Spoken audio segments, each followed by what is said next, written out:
Hey guys, what is going on? My name is Timpedia, and welcome to my next game review for Sins of a Solar Empire Trinity. For those of you who don't know, Sins of a Solar Empire Trinity is the original game Sins of a Solar Empire, along with its two major expansions to this date, Entrenchment and Diplomacy. But is this the next Divine Trinity, or is it the next cast for the Three Stooges movie?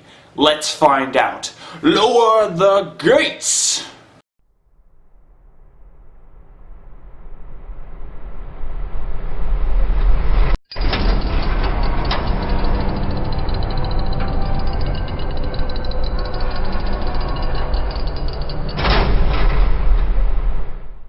As with every game I review, I'm going to start talking about the story. Unfortunately, there isn't really one here. The opening cinematic tells of a pretty epic storyline leading up to the conflict this game centers around, but when you start the game and there's no single player, you get pretty upset. You can play random matches by yourself with the AI, but there is no campaign in-game for any of the three races. When I found this out, I was incredibly disappointed. The opening cinematic talked about how the traitor empire exiled a group of heretics to another world, then decades later were attacked by an alien race moving across the galaxy at the same time the exiles returned for revenge. Both expansions add a bit to the cinematic to explain the additions from each mod, but you never get to alter the conflict through story missions. This is a really big hit in the game's favor. For those of you who don't want to commit to a really long online game or have no one to play with, all you're stuck with is the AI. The AI can be challenging, especially on the higher difficulties, but their plans never evolve. When you start the game, they are assigned one of 4 subtypes, either by you or at random, and then they stick with that for the entire game. They will not change their strategies, and they will never adapt to what you're doing. Also, if you can breach their outermost planets and the defenses they have around them, you can easily conquer their entire empire in a half hour. Speaking of which, let's move on to the gameplay. Unlike the story, this is an aspect of the game that really shines. The game can be played with a number of playstyles, either with rushing or taking it slow. It's usually a long, slow game, so it's usually more effective to take it slow and steady, but there are always options available to you. The fact that everything in-game takes place in space means that you don't have to do any of the manual control of anything related to on-planet structures. You can build production facilities, defenses, trade ports, research stations, and much more around your planets. Each planet type has its own restrictions on defenses and civilian facilities, so you often have to weigh the pros and cons of assaulting various planets. For example, early on asteroids are very lightly defended, but you can only build a few structures there. Full-scale planets can build more in orbit, but the defenses that they spawn with are much tougher than the asteroids. All the races in the game have a unique look and play style. The first race is the Traitor Emergency Coalition, or the TEC as they're called in-game. They have a basic look of modern technology and straight lines. They tend to have a good balance between offensive and defensive capabilities and focus slightly on resource trading compared to the other two. They have a good balance of capital ships that have some not very inspired abilities. They will tend to turtle in the early game and have very balanced fleets in the later game, though they are equally capable of a good rush early on with their well-balanced frigates. They tend to have a good balance between the shields and armor on their ships, while the other two races tend to skew towards one or the other. Overall, the TEC is a very good first race to play as, and have a good balance between everything, giving you a great idea of how to use all the various game mechanics. The second faction is the Visari, the invading alien race of the game. Their ships are covered in spikes and are painted black to inspire fear in their opponents. They are very offensively based, with powerful capital ships assisted by radical abilities and heavy armor. The Visari utilize advanced technology that focuses on moving in and out of phase space to surprise enemies and escape battles quickly. They also gather mineral resources faster than either other faction. However, they do have their own weaknesses. Their shields are often weak, and their bomber and fighter squadrons have only 2 and 3 ships respectively. One especially fun tactic late game is to utilize a structure that Visari have called the Phase Gate. This structure creates a tunnel to any other system with another gate to allow systems to instantly have ships travel between them. The trick is that the superweapon of the Vasari disables ships in enemy systems you have targeted and temporarily makes the system into a phase gate, allowing you to jump from behind your own lines past the enemy's fortifications and attack their inner systems. The AI is not even close to smart enough to do this, but it is a factor when facing humans. In general, though, the Vasari focus on heavy offensive attacks along with gathering materials quickly to support their shipbuilding. The third and final race in the game is my personal favorite, the Advent. They have a very blue and organic, flowing look to all of their technology, similar to the Covenant from Halo. Actually, they share many properties with the Covenant. Their weaponry is similarly focused on heavy plasma and laser technology. They also focus heavily on shields for their defense over armor, meaning that if you can breach their shields, their armor and hull status is very low compared to the Vasari and the TEC.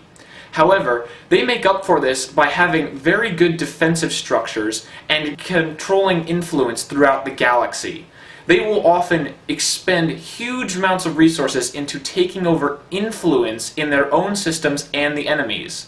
A great tactic to use for them is to build defenses and make sure your own planets are completely solidified while forcing enemies off their planets using influence projected from your own territory. No matter your faction, there are many ways to engage your opponents. You can put bounties on them so pirates and other players are more likely to attack them. You can use influence to lower their planet's allegiances, or you can just crush them with fleets. No matter how you play, there is a strategy here for you. There is plenty to worry about even without fighting, as you have to worry about upgrading your planets, building structures, researching, building ships, gathering resources, searching for artifacts. It's crazy. Unfortunately, the game has no real tutorial, so you are pretty much on your own. Don't worry though, as nothing is too difficult to figure out, as the game often explains what everything needs if you can't do it yet. Now it's time to look at the graphics, which are very good. Surprisingly enough, all the particle effects, all the explosions, they all look incredibly detailed, especially on the higher settings. Also, unfortunately, there are not any mobile turrets on any of the structures you have, nor do the ships or structures take visible damage. Now, I can understand that this is to make the engine more easily usable on lower-end systems, which is perfectly acceptable. Also, I wish there was a dynamic lighting system where that ships would be lit up by fire, but again, this is probably due to engine limitations.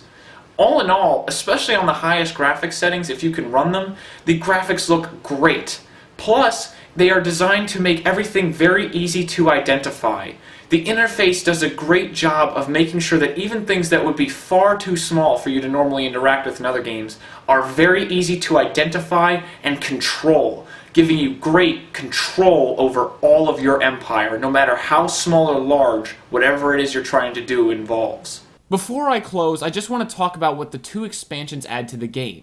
The first expansion, titled Entrenchment, adds just what you think from the title: heavy defenses. Each faction gets some new research for their defenses, and a huge new space station called a starbase that can be upgraded with things like weapons, armor, hangars, trade ports, and even minor frigate shipyards, though they cannot build more than a certain number of upgrades on each station, so you have to take into account where you are building them before you upgrade them.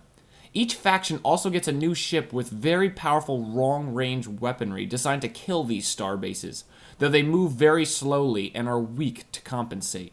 The third piece of the Trinity is the expansion pack Diplomacy. Unfortunately, this seems like a useless expansion pack to me. It makes a fifth tech tree the way you increase your diplomatic options, which were incredibly basic in the vanilla game and Entrenchment. Against the AI, it makes some sense because you now can deal with them on a much higher level with more advanced options, but against humans, it's worthless, and this game is meant to be played with humans. I would have much rather seen an expansion pack dedicated to new offensive options or influence or something else that you use constantly in this game. With humans, diplomacy is not an option, and against the AI, diplomacy is all you're going to use, but you're not going to enjoy playing with AI in the first place. Diplomacy is the most disappointing part of this Trinity by far. One great thing about Sins is its modding community. Sins of a Solar Empire was released with almost all of the development tools, allowing modders to make new ships, maps, and particle effects with great ease. My personal favorite mod that I often use is the Requiem mod, which adds the Empire and Rebellion from Star Wars to the 3 existing factions, who also get some new research of their own.